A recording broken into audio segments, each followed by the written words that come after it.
Today, because it was the 10th anniversary of the 161st Street Business Improvement District. And that's significant because back in 1983, when I was a brand new cop in District 11, nobody was even thinking about a business improvement district on 161st Street. And they've been doing it for 10 years now. And what I see now and what I saw way back in the early 1980s is so different. 161st Street has always been a vibrant corridor, but even more so now. The amount of investment, the way the community cares about that area of the Bronx. That's how we make this a better city. That's how we make this a safer city. And it's a great thrill for me to be here tonight and to see all of you. It's got to be a couple of hundred people here tonight, and that's great. That means you care about where you live, you care about where you work, and you understand that's how you make things better. You know, New York City's we're in a good place. The NYPD's been doing a great job. I know Chief Larry McCunin, he's the commanding officer of Patrol Borough Bronx. The Bronx hasn't been this safe since the early 1950s. You got to think about that. It's a tremendous achievement. But we can't do it alone, and we certainly don't do it alone. We have great partners.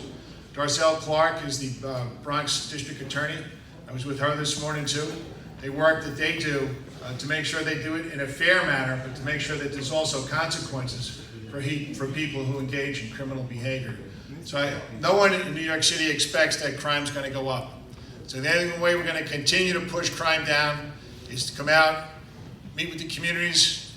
As the lieutenant said, there was a shift in the way we do police work. We started about 4 years ago. It's called neighborhood policing. You know, prior to that, the police officers that do the work, and there are many here tonight, and I want to thank you for being here. I want to thank you for what you do each and every day. These are tough jobs. But before we started with neighborhood policing, the police officers in the patrol vehicles really didn't have too much of an opportunity to interact with the people they're sworn to protect and serve. Their job was to run from 911 job to 911 job. Believe it or not, on a busy night, one police car can handle 20 to 25 radio runs, 911 calls.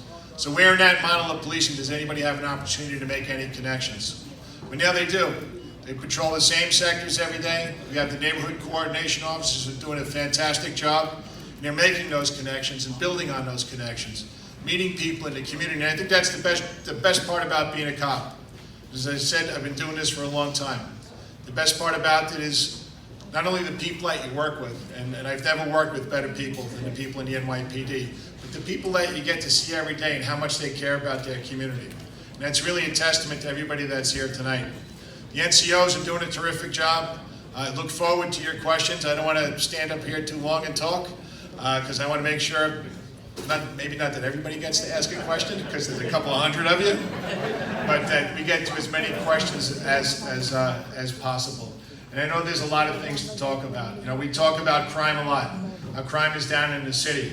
But I was lucky enough to be a precinct commander for about a little over 6 years. I spent the last 2.5 years down in the 4-4 precinct in the Bronx. In every community meeting I went to, people care about quality of life. They care about noise. They care about people smoking marijuana. They care about people drinking.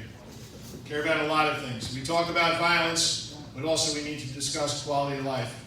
Hate crimes have been in the news, and we have the CEO of our hate crime division, Mark Molinari, here with us tonight, which is the premier, it's the model for hate crime divisions throughout the United States. So I know this is going to be good. Hopefully we'll be able to answer your questions as best we can.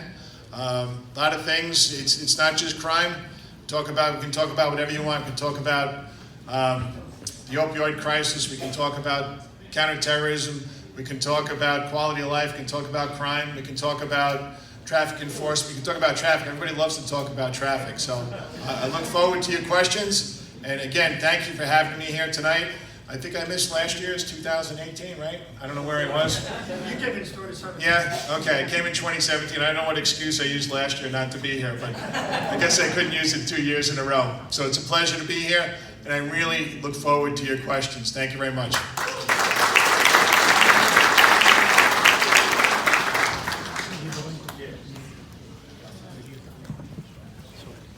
Good evening, everyone. How's everybody doing? All right. I'm glad that you guys are doing all right. My name is Param Chowdhury. I'm a lieutenant in NYPD, and I thank all of you for coming in to this event. I want to thank Honorable Police Commissioner James O'Neill, his executive staff, all our